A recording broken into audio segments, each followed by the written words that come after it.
عليكم ورحمة الله وبركاته، أهلا بكم معانا وعودة بعد كأس العالم في الجولة 16 من الدوري الفرنسي، ومباراة ما بين باريس سان جيرمان وستراسبورغ الفرنسي. مباراة هتبقى جامدة. كان نفسي المباراة ديت ما تبقاش هي اللي بعد كأس العالم.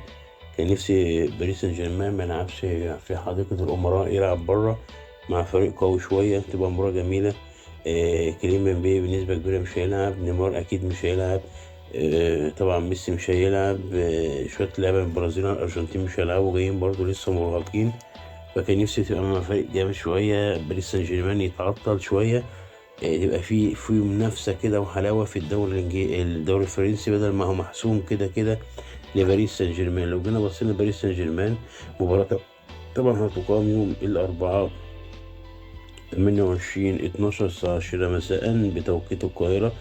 هتبقى طبعا باريس سان جيرمان في المركز الأول، ليه 41 نقطة، ليه 43 هدف، وعليه 9 أهداف. أقوى خط هجوم وأقوى خط دفاع، والمركز الأول.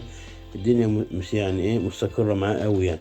ستراسبورج في المركز ال19 قبل الأخير، يعني ل 11 نقطة، وليه 17 جون وعليه 26. يعني الصيت سهل، إلا إذا بقى يعني كانت لعيبة ستراسبورج كانت متدربة وتمام التمام. باريس سان جيرمان لعبته لسه مرهقة طبعا، لعل وعسى يعمل مفاجأة يولع الدوري الفرنسي شوية، بدل ما هو كده كده رايح لباريس سان جيرمان. وده كل ما لدينا في الفيديو، والسلام عليكم ورحمة الله وبركاته.